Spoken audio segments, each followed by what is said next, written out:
I want to update you all on the past few days and today. Yesterday was raining, so work made me take the day off. On Saturday, I did a barista course in the city, so I have extra skill up my sleeve. Today was the worst day ever. Work is hostile and everyone there, except 2 people, are rude, aggressive, and just plain mean. One lady, who does the dishes, kept undermining me and redoing everything I just did. Then she got really close to me and was trying to do my job. She was right up on me, behind me.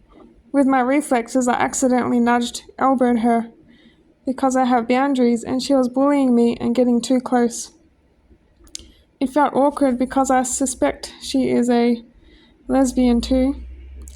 I felt like crying, but in my head I prayed to God to help her be nice to me. After praying, she was a bit nicer and left me alone. The front of the work area, girls act so mean to me and passive-aggressive. I started at the same time as them, and they have the audacity to act authoritative over me. They're also a bit lazy standing at the computers, and I pick up a lot of slack cleaning. One girl is so mean, she stays on the computer the whole shift and makes me do all the dirty work cleaning. Even when the supervisor swaps us, she still takes over, and I end up having to clean tables for a whole shift, hurting my shoulder. Another work colleague acts nice, but strange around me. He seems threatened by me or something. I said goodbye to him, and he walked straight past me. I feel rejected by everyone and treated harshly. It feels like I'm out of place working there. I'm a puzzle piece from a completely different puzzle. Also, this week on Friday, I had to take it off because I popped a front tire. I got a mobile tire guy to come to my address and change my tire. That was more money I had to spend, which I didn't have. I had to put it on my credit card, which is running low. I must pay back $4,000 on it. To top it all off, I still haven't got paid. I only have around $100, if that. I'm so overwhelmed and stressed out.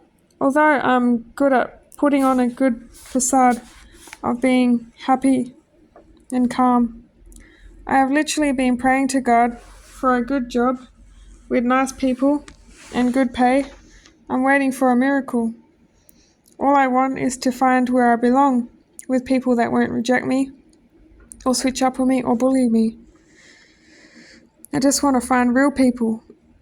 I'm at a point where I'm so used to being treated bad and rejected that I push away any good people potential.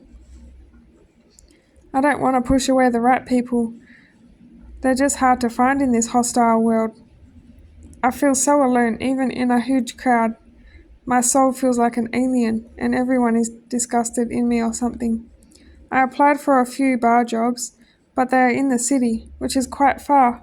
I don't want to settle for anything unless it feels right. Hopefully my next job will be good. I can't take the stress anymore. Please God, send a happy miracle to me so I can end this book on a positive note. Amen. On the 12th of the 1st, 2024. Today was a better day at work than usual. I got sent home early though, because it wasn't busy. It's so unstable being employed as a casual employee. They chop and change the schedule a lot, and at last minute too.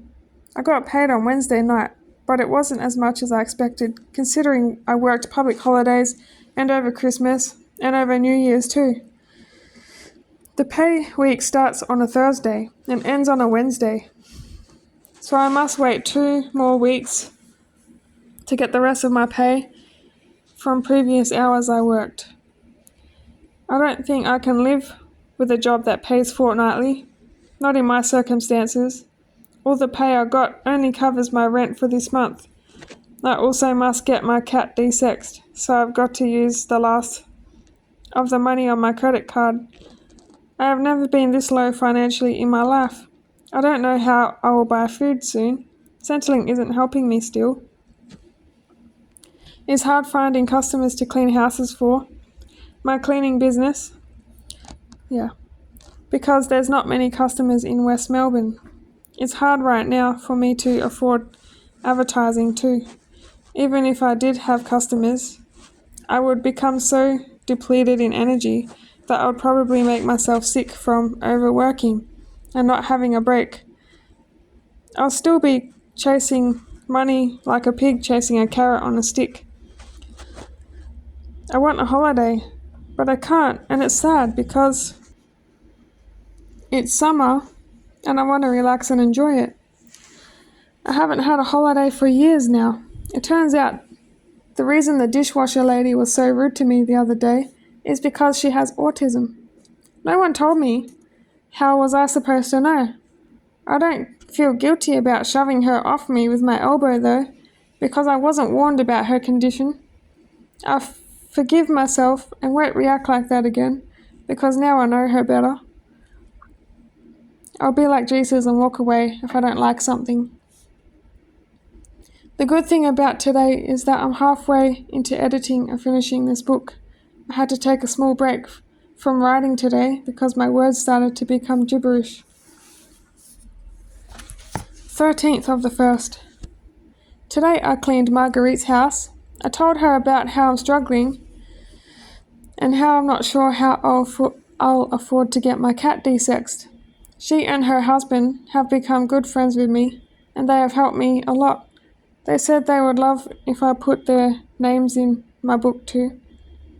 Marguerite's husband's name is Tom. Marguerite gave me money for the work I did, plus extra to cover the cost of getting my cat desexed.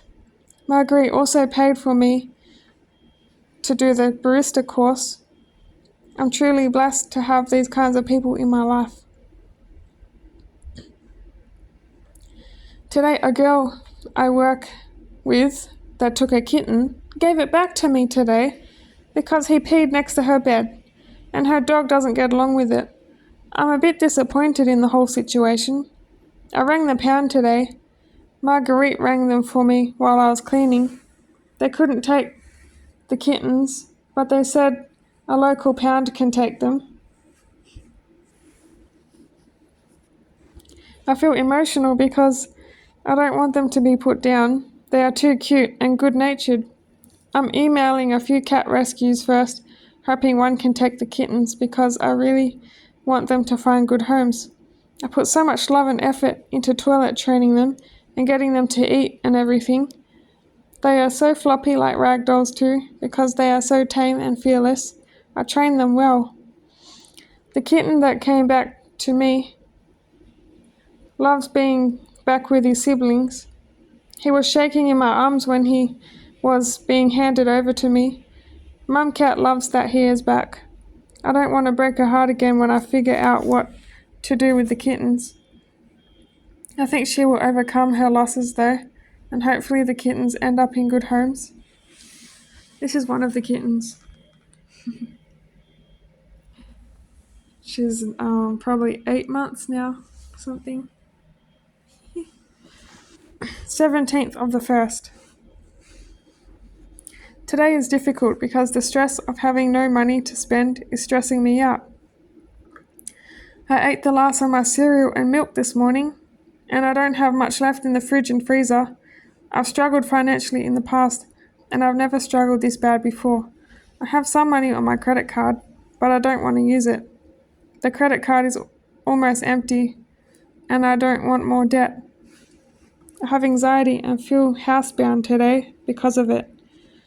I have the day off because one of my cats were meant to get desexed, but the vet was sick, so I had to reschedule for Friday. Rescheduling is a hassle because now I lose a day's pay, which I could have made because I had to take the day off work. For some reason, even though it's the worst I've ever struggled, I'm so used to it that my anxiety isn't as bad as when I first moved to this side of Melbourne on my own and was struggling. I feel kind of numb and mentally have given up, surrendered. I put my sword down. I don't want to fight anymore. Whatever happens, happens, and I have no control over it. All I can do is pray for help from God. Yesterday, I found one of the kittens a home. Hopefully, the new owner keeps her and doesn't give her back. This week, I contacted a few cat rescues, but they are all full. I got a bit mad because they should say on Google that they aren't open if they can't operate business. I was going to give them to the council pound, but I don't want the kittens to be put down. They are house trained and so affectionate, and they have their own personalities, so I'd rather find them good homes instead. I will just have to foster them for now. Any money I happen to get will go straight onto buying cat litter and cat food, because it's more important to take care of innocent beings first rather than myself. One good thing about this week is I realized at my new job, some co-workers are a lot nicer to me than at other past jobs. It's like I entered into a new reality where I'm not invisible or rejected. I feel like I probably could make friends, although I'm a bit weary and standoffish about it. I am so annoyed today because a girl I work with who took a kitten yesterday doesn't want her now. She dropped her off. Her dogs didn't like the cat. Now I'm back to having all 4 kittens again. I forgive her, I just feel let down, especially because it happened twice now. To the same cat. I should know what to expect by girls though. Maybe it happened for a reason. Because maybe I'm meant to keep all the kittens. I can't see why, but God can see the future. And maybe it's his plan for me to have all the cats. Maybe he has a mansion waiting for me. The 18th of the 1st. Today I had to go home early because I developed a sudden fever and had waves of anxiety. I went to the shops and bought just some necessities and it added up to $100. It's shocking how a few things added up to $100. I talked to the lady in the self-serve and she agrees with me how it shouldn't cost that much. She told me that she feels sorry for parents nowadays because she struggled in the 80s bringing up her kids. She said it would be a lot worse nowadays. I only have $200 on my credit card, which I owe nearly $4,000. I only have $50 in my main account. Too bad if any bills come out. I just have to go into debt, I guess. Rent is around $1,350, which I have in another savings account put aside just for rent. I'll have $0 in there in a few days because rent is due on the 21st. Centrelink still isn't helping me, and they probably won't because I have the casual job. I had to buy food because my anxiety is worse when I don't have food in the house. I really need a job that pays weekly. I need to take my dirty washing to the laundromat too because my washing machine doesn't wash anything properly and is broken, leaks. I don't have the mental energy to go to the laundromat. I'll just wear used clothing for now until I regain some inner strength. I did take a photo, but I took it off, so the next sentence is irrelevant.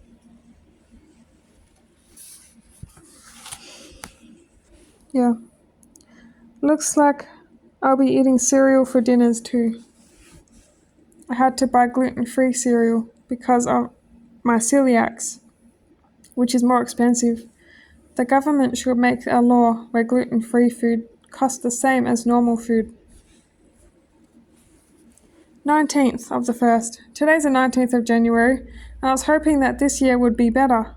But the first month of this year is almost over now. The year is going so fast. Today I dropped my mother cat off to get desexed, which I paid with cash from Marguerite gave me. I have some cash left over, so I can buy some more food, or maybe save it in case something important pops up. I paid my rent, so at least I have a roof over my head for another month. My renting savings bank account is now totally empty, which has never been empty before. I'm having bad stomach issues and I think it's caused from stress. Today I just want all the bad stuff to disappear. I hope the rest of this year gets better, otherwise what's the point of living if I'm not living but just surviving? I feel like I'm getting by day, And in my opinion, that's no way to live. I believe we are meant to be in nature more, going to beaches, mountain hiking and travelling. That's really what I mean when I say to live instead of just surviving. But I'm not finishing this book yet. Hang on. On the 23rd of the 1st, 2024, today I quit my job at the place with animals. In my opinion and experience, it's a toxic environment. The management told me it's not toxic and that all places like that are the same. I didn't want to argue, so I just said, in my opinion, it's toxic and I can't be here anymore. I had a build up of all the toxic behaviour which was bottling up inside of me. What made me quit on the spot was, this morning, the supervisor was lecturing me about something, which I apparently did wrong, when the girl next to me told me to do it the way she said, so I did. And when I tried to explain why I made the mistake, I was gaslit by the supervisor. When I left, I handed in my apron and I said goodbye to the supervisor and thanked her for hiring me. We said our goodbyes and I left on a good note. I don't have a job lined up or anything. I'm still grieving the fact I sold 3 kittens. Yeah, so I sold 3 kittens on Gumtree, and one of the buyers was going to feed one of the kittens to their snake, and I got really angry about that. Yeah. I refused, yeah. So one kitten got sold to a snake owner who was going to feed it to the snake. I refused the sale, but they sent a friend to buy it. Then they had the audacity to message me and say, thanks, the kitten settled in nicely. I was so angry. I put so much effort into training the kittens, making sure they were ready to go to a good home. And I kept one here. I was so disappointed. The snake owner also said that they did nothing wrong, telling me that you ended up with the kitten after I refused you the sale is wrong. They shouldn't have said anything and let me be in peace. I didn't need to know at all. It made me feel disturbed and depressed. I'm going to do fasting praying for the next few days. I will have a huge meal tonight and eat whatever is left in the fridge, which isn't much. I will apply for more jobs too. Today I saw angel numbers 222 and 111, which also helped me have courage to resign from the casual job. 222 means good fortune in career, and 111 means you are supported by invisible forces. I didn't think I would write another book.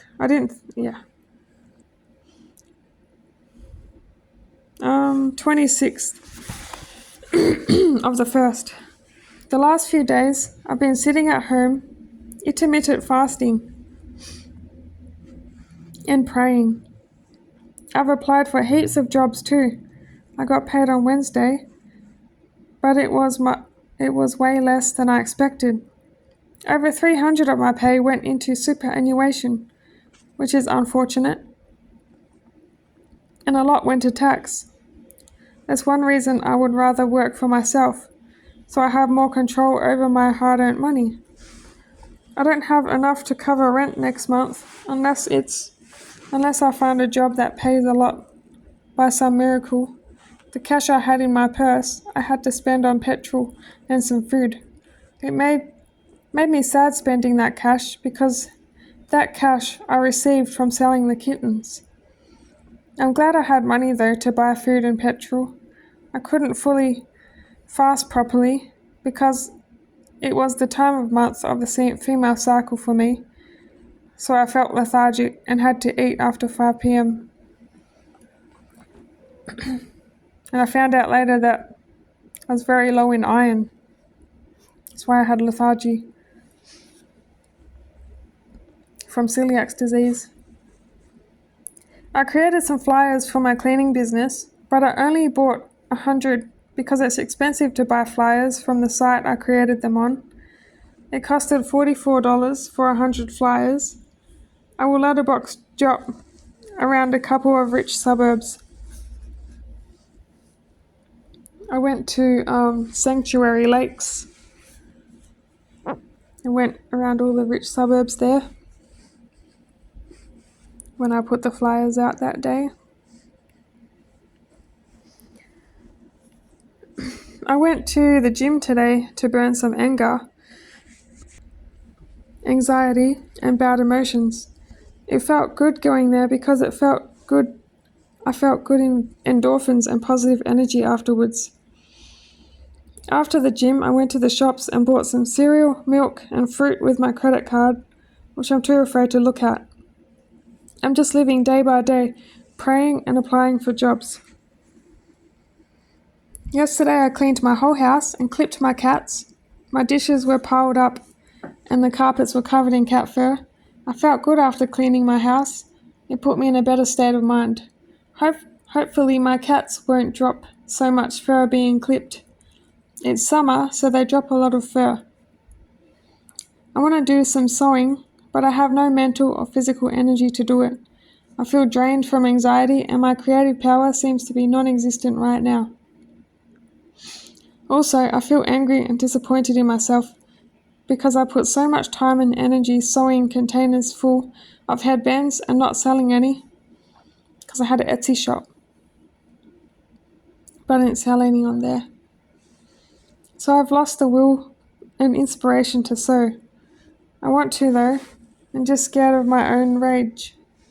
I might get angry at myself, so I will wait until I feel positive and calm, then do some sewing.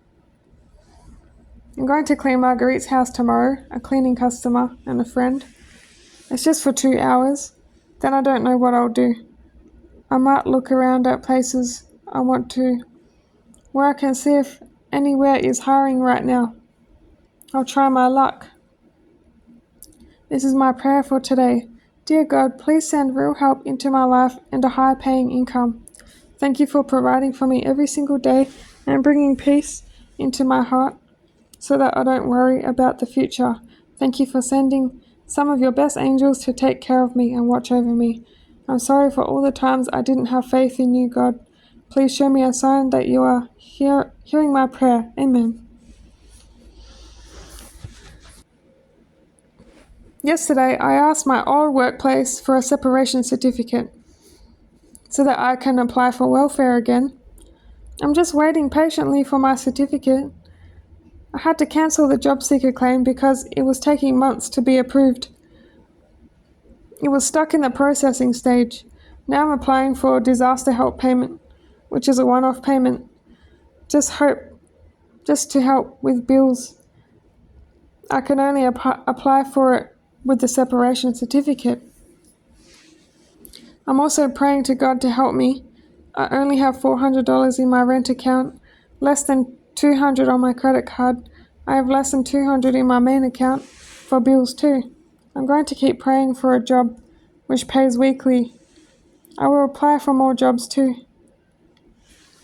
Today Marguerite and I went to Carlton in the city and went to a handcraft Italian shoe shop, and Marguerite bought me some nice and expensive shoes. I felt overwhelmed because I felt it hard accepting gifts. I'm usually the giver. It was nice of her to do that. She's like an auntie to me. We have an age gap, but she's a good friend. I helped Marguerite do some gardening today because she has helped me a lot when I was going through difficult times, and still was. She would tip me after cleaning her house and giving me food. It's nearly the end of January and I feel like I haven't accomplished anything, but I'm still alive somehow. Thank you, God, for looking after me. 30th of the 1st. Today I went to Centrelink Welfare Establishment to reapply for job seeker payment. I have a phone appointment on the 1st, so I'm praying that it gets approved this time. I also applied for special benefit payment. I was about to give up hope, but something told me to go to Centrelink today, so I did. My flyers for my cleaning business came today, so that will give me something to do, letterbox dropping. It's a nice day today, 22 degrees and no wind. For some reason, I don't feel anxiety. I feel like I'm in a peaceful state of mind. Yesterday, I went to Commonwealth Bank to open a new account because I'm with Bank West and there are no Bank Wests around me in Victoria. Hoppers Crossing. The reason I opened an account with a new bank is because a lot of cleaning customers like to pay with cash. So it's easier to deposit cash into a nearby bank than transfer the money across to the other bank. The funny thing is, Commonwealth Bank owns Bank West, so you would think I could have access to my bank account at Commonwealth, but it doesn't work like that for some reason. But it does in WA, but not for me because I opened my accounts in Victoria. I went to a different Anytime Fitness gym yesterday to try something new. It was only 15 minutes away. There's quite a few Anytime Fitness gyms around me, so I'm going to try them all out instead of just my local one. Working out helps me stay in a positive state of mind and helps me set goals so that at least I'm trying to achieve something. I'm a person who always needs a goal, a life plan, or some kind of direction. I don't like sitting around. I also don't like boring jobs with no opportunities. To me, those jobs feel like a waste of time. Anyway, I have faith in God to provide for me.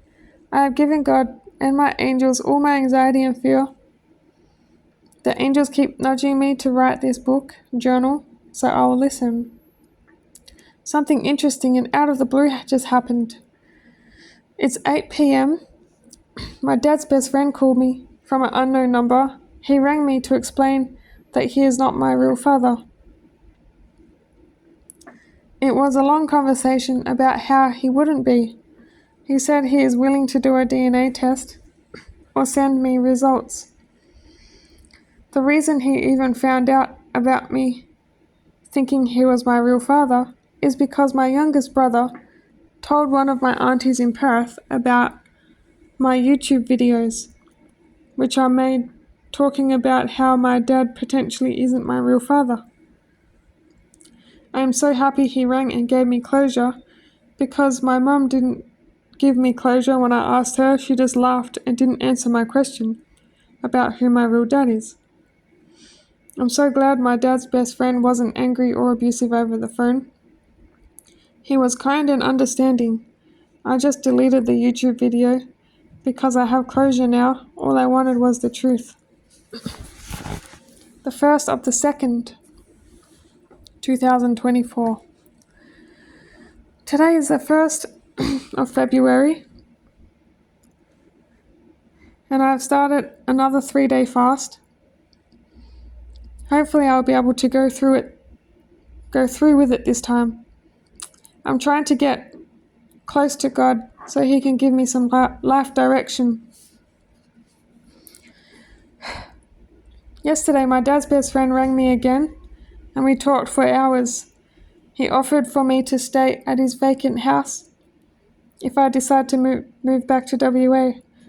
Turns out it wasn't vacant. He was living there. He just had spare rooms. Apparently, there are heaps of businesses looking for employees over there right now. It's tempting to go back to WA, but I don't want to face my parents again. My dad's best friend told me that he found my YouTube videos of me talking about my childhood, which he shared with one of my aunties. He told me that my auntie sent a video link of me to my mum, and that my mum was in denial about everything to my auntie. I knew I couldn't trust my aunties. That's one reason I blocked everyone, because family can't keep secrets, and they love to stir up trouble and create drama. And I never expected family to ever see my YouTube videos. As I was sitting here writing this chapter, my dad's best friend rang me and asked for my bank details. He sent me some money to help me.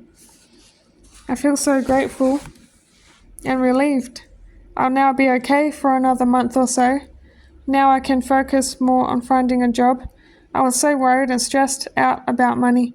When I get a job, I will pay him back. I will also try and pay Marguerite back and the guy that helped me out in the past. They all gave me hope that good people still exist and that there is help out there. Thank you, God, for helping me in these times of struggle. Amen. They don't expect me to pay them back though, and if I'm unable to, then I pray that God will send blessings to their lives. Today I have been adding more to one of my paintings. I've been working on a portrait of one of my favorite YouTubers. They helped me get through so much rough times. He is an inspirational speaker and shares good advice. I looked up to him a lot in the past. He helped me overcome fear during the pandemic. Yes, I like doing art, as you can see.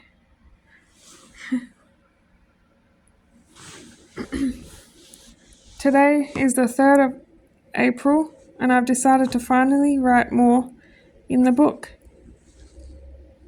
A lot has happened since I wrote in here. I have a lot to say, so let me start from the beginning. Back in February, when I was still in Melbourne, I thought I had lost everything and decided to totally surrender to God. And I just laid on my couch staring at the ceiling, riddled with anxiety. I had no job, it was toxic, and I had no choice to leave. Also, they didn't give me the separation certificate, and I had to do a stat dec. So they could have got punished for that by Centrelink. No family or friends, and was so alone. In a moment of fully surrendering, I received a random out-of-the-blue phone call from my dad's best friend, which I talked about. He rang me because he saw my videos on YouTube about my trauma and childhood abuse. He saw the video where I thought he could be my real father. He originally called me to clear up all that. As we talked on the phone, he got to know my life circumstances and offered to help me. He offered me to live with him and he would pay for my move. He was also romantically interested. I was hesitant because he lives in another state and also he lives near my family. He was really nice over the phone. Actually, he doesn't live too close to my family. It's like a 3-hour drive, but still was close. And I could feel I could trust him. I decided to go and stay with him because I believed God sent him to help me. I realized too late that I had made a huge mistake moving back to WA and moving in with him. And so I packed all my boxes and I was sleeping on the floor on a swag mattress for 2 weeks while I was moving everything around.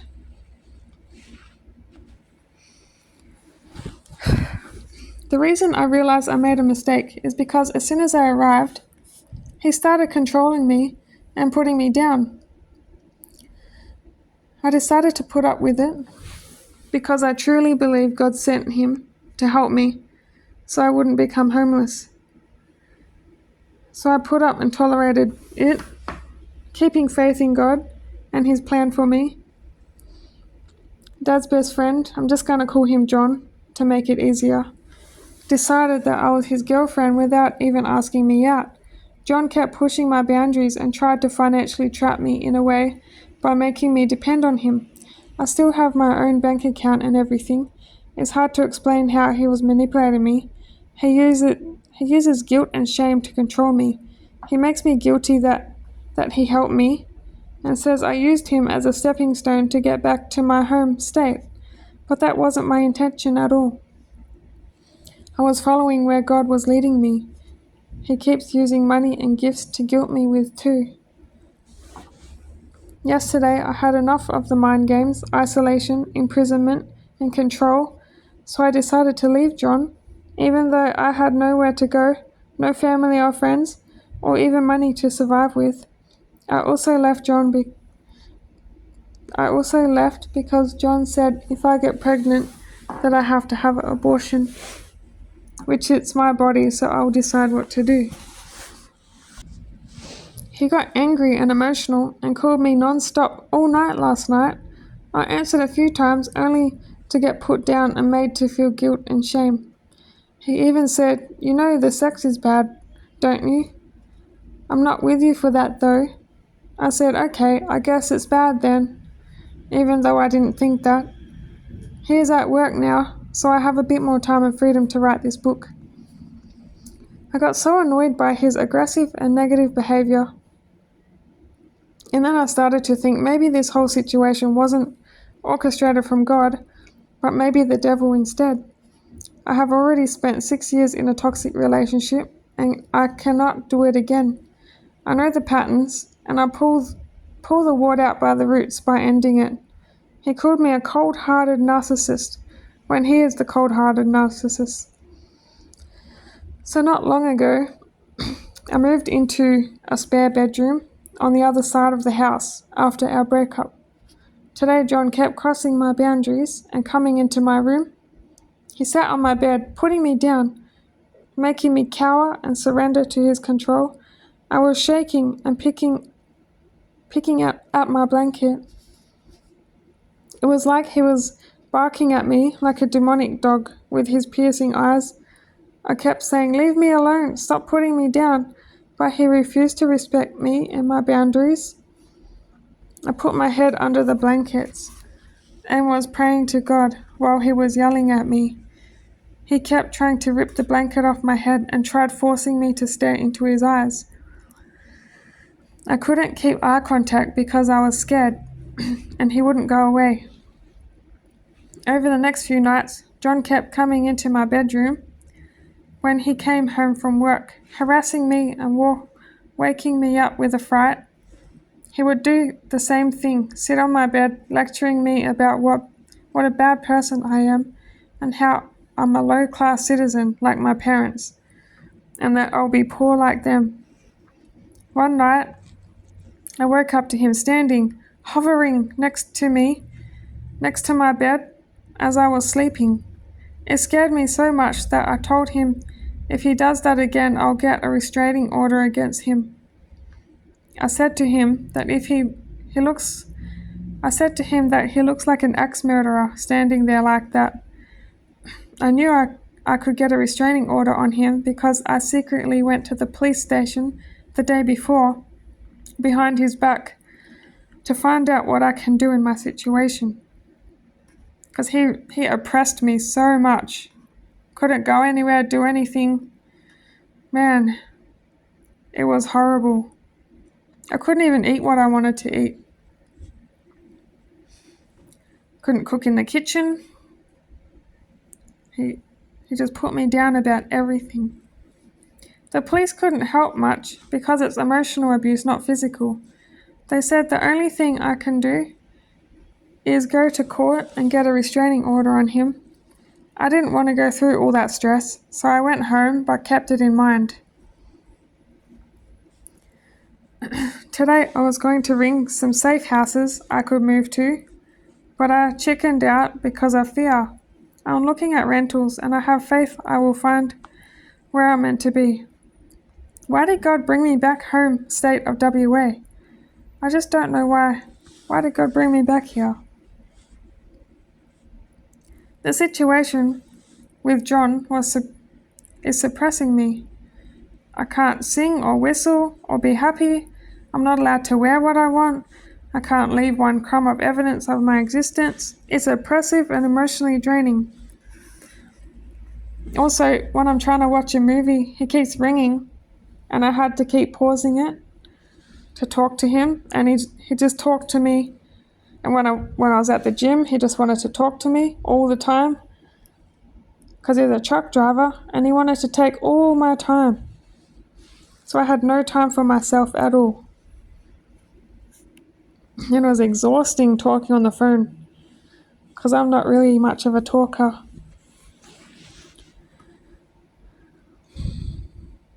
I tried to connect with an auntie, but she has been talking to my dad's best friend and has been poisoned against me. She has also said nasty things about me to him behind my back, allegedly, from what he told me. For a while, my dad's best friend and I hid the relationship from everyone because of the fact I thought he was my father. When people asked questions about it, he would laugh at them and say, "How could we be in a relationship when we are going to do a DNA test?" That's the excuse to hide what was happening. We also have a massive age gap. I'm in my 30s and he's nearly 60. He has plenty of experience with emotional abuse. That's how he sneakily gets away with it, because he's an expert emotional abuser. I did do a DNA test and I'm waiting for the results. But actually, I never got the results back because shit went down. So I don't even know. But I'm pretty sure I'm not related. I know he isn't my father because we established that and have evidence. I'm sure when the DNA test comes back we won't be related. John also wanted to hide the relationship because he said his family won't accept the relationship, especially his daughters, who are around my age. He told me his daughters would be jealous if they found out. They would think I'm taking their inheritance and would accuse me of being a gold digger. In the first or second week living there, his son jumped the back fence and was sitting on a chair in the back patio. At night time too, when I was home alone. I thought there was a criminal in the backyard and was scared. I was on the phone to John and he realized it was his son, who has just got out of hospital for meth-related reasons. His son stayed a while until one afternoon the police came knocking on the door. So he stayed a few days, maybe 3 or 4. Yeah, he only stayed for a week and got arrested due to them finding DNA of his at a crime scene, which was from back in January. There were 4 police officers. I went through the garage to see what was happening. The police came into the house and raided the place and confiscated drugs found in his son's bedroom. When John rang me and I told him what was happening, he got angry at me, saying he told me not to let anyone inside the house, including the police. I felt guilty for letting them in, but I felt like I had to. I let them in because of fear. John was on the phone to the police while they were in the house, while he was at work. He told the police that they are trespassing and have to leave the property, but the police said they have the right to enter because of evidence from his son and because I let them in as well. On the day the police came, the son was in the front yard messing with the reticulation. He was cutting it all up and destroying the reticulation setting box. He was on meth that day, but I didn't even know he was on meth back then. He was out there all morning. I thought he was gardening or something, so I didn't think much of it. I was shocked when I saw him being arrested. John went ballistic and was in a terrible, abusive, negative mood all day and the next day too. He was controlling me, putting me down constantly, and yelling about what his son did. The next day, John made me go out the front and look at all the damage his son did, and kept yelling about how useless his son is and how his reticulation is damaged. He just kept being extremely negative and abusive towards me because of what happened. A week after the arrest, John got me to pack all his son's plants onto a trailer so we could take them to the tip. All the way to the tip, he was complaining about his son. He threw out perfectly beautiful plants too. I felt uneasy and depressed being around the negative verbal abuse. That's just one of two examples of the mental abuse I've had to endure. I was sad as well because I loved plants, and it was heartbreaking throwing them away to the tip. I didn't let the sadness show though, because he knew that I liked plants as well, and he was probably doing that to get a reaction out of me, which he didn't get. He didn't get a reaction out of me. I hid every emotion that I had. Before I left to live with John, I realized Marguerite was a fake friend. After all the help and all the nice things that she did to me, she turned out to be a fake friend. She showed me how unreliable she was. One reason I say that is because I was giving her a lemon tree for free too, and she said she's coming to get it, but she didn't. And she kept lying about coming to get it. I had to wait around all day. She texted saying she would come soon, but kept lying.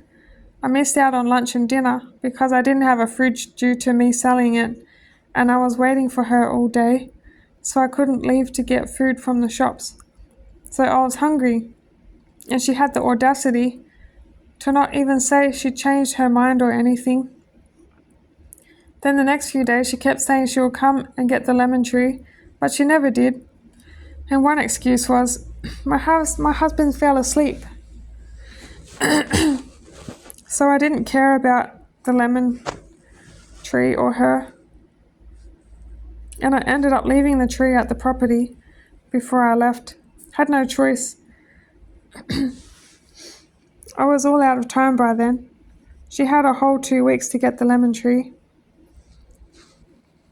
I think she just discarded me because she found out I was moving, and she didn't want me to move at first. So I think she just took it out on me as well. Then she said she would drive me to the airport the day before I was leaving, but she stopped texting me back and communicating with me. So I decided to get a taxi to the airport instead. I didn't trust her, especially when she was playing mind games with me. She told me just before I got in the taxi that she can take me, and she insists. But I said no, I'm in the taxi about to leave and I don't want to miss my flight. I also told her she's unreliable. Then she went no contact with me after that. I later realized she was trying to groom me for sexual reasons with her and her husband. The reason she kept giving me tips and gifts to trap me with guilt. It was manipulation tactic as well, because I was going to cancel doing her house cleans for her. She knew I was struggling. She knew I didn't have family or friends either, and gave me tips to make me stay and be under her control and oppression. I thank God for getting her out of my life. She hasn't ever contacted me to find out if I arrived safely or anything. I now know what her intentions were. Her husband used to hit on me in front of her. He used to say things like, "Do me a sexual favor. You should dress up as a sexy housemaid when you clean our house." One time Marguerite was hinting to me about a threesome, and she was telling her friend jokingly, but it was directed at me. I always felt uncomfortable going to her house because I had an eerie gut feeling about her, and it was intimidating as well. She told me to call her mum as well. I kept praying to God to get her out of my life, but I was optimistic and people pleaser, and if people were nice to me, I just liked them, even though my gut was telling me not to. I kept going back there because I needed money. She was nice to my face. I just didn't like her energy. She was mean sometimes too, though, putting me down, saying I should apply for a job with a disability because I'm not intelligent enough to have a normal job. I don't know why I let her talk to me like that. I guess it's because I had no one in my life and just accepted whatever criticism people told me about myself. I think she was planning something sinister because when I cleaned her house, she would always offer me pills to take for energy. But luckily, I used my intuition and put the pills in my pocket and threw them out when I got home to my unit. She kept asking if I took them, and I lied and said yes. She would also offer me alcohol when I had told her that I don't drink alcohol. She didn't respect my boundaries. In a way, she must have been grooming or love bombing me to control me. Marguerite's dog attacked me too. It's a huge rescue dog that is vicious. It tried to maul my arm. It was attacking me with vicious teeth. I went out the front yard and slammed the door. The dog was damaging the door to get to me. I put some aloe vera on my arm. I was scared of her dog after that and made sure it was outside when I went there. And that's the second time I've been attacked by a dog. And then I just became a cat person. I'm grateful I don't have anything to do with her anymore. She drained my energy and I felt oppressed by her controlling my life decisions. She tried talking me out of moving back to WA. I'm glad I didn't listen to her. I think she just wanted me to struggle there forever. I'm kind of not sure if moving back was the right decision. There's nothing here for me. There's not much here compared to Melbourne. The 4th of the 4th, 2024. Today I got up early before John woke up and went to work. I drove to a gym, did a workout, went to the beach and went into some shops. I went to the police station. That's the time. So I went to the police station behind his back, which I already talked about. But I'm going into it more detail now. To see what I could do in my situation, living with a mentally and verbally abusive person. They said I can get a restraining order against him from the court. I unblocked all my blocked numbers back in February. Today, Mum messaged me while I was out, and this is how our text went. Mum, hi, do you believe in karma? All of your videos and book from your YouTube channel will be returned to you. You say you believe in God, and yet you have slandered your dad and I publicly. You will be held accountable. What you sow is what you reap. You need to treat others how you like to be treated. I feel sorry for you. And then me. I'm already getting karma, so I hope you're happy. No attacks against me shall prosper. In Jesus' name, return to sender. Mum, I'm very happy. God is in all, sees all, and sees through all. Me, you need to ask God for forgiveness for all the abuse you put us kids through. Mum, I already have. I forgive you for your nasty words on YouTube videos, which I never said anything nasty. I'm just telling the truth. Nobody gets given a manual on how to bring up children. I was naive, but I forgave myself. If I could turn back time, I would. But we all have to move forward and learn from the past. Jesus said to love your enemies and pray for those who persecute you. Me, you never apologized or owned up for anything to me. You're too stubborn to apologize to me for everything. Mum, for what exactly? You obviously don't understand forgiveness. I've already spoken to your brothers, and they don't hate me like you do. Which I never said I hated her. But me, you're avoiding apologizing. Mum, for what? I've already forgiven you and myself. If that's not an apology, I don't know what is. There are plenty of children in the world that would have loved to have hand-me-down clothes and the life you've had. They would be grateful. Me, you didn't apologize to me.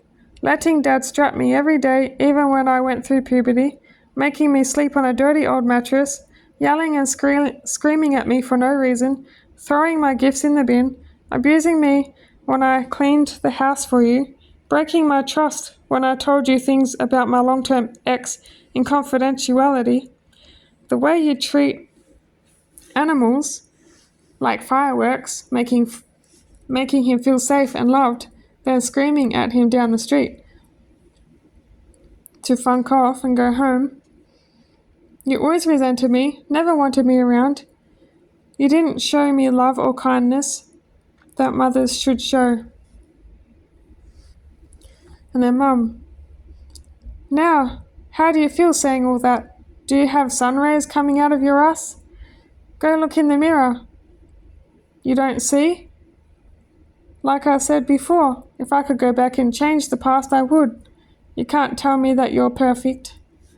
You're still avoiding apologizing, so I have nothing more to say. Mum, well, I apologize for everything you just mentioned and everything on your YouTube videos.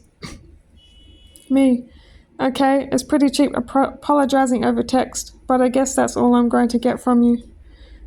Mum, well, you didn't stipulate as how I was to apologize. You either accept it or you don't. After that lengthy conversation, I felt a bit rattled emotionally. If John keeps harassing me, then I will have to go to the courts and get a restraining order on him. I will give him a warning first, and hopefully he doesn't take it out on me. The police officer told me to make a plan of escape in silence. Don't tell the abuser anything. And that's all I'm going to read for now. It's a pretty long video, so I'll stop, and I'll see you in the next one.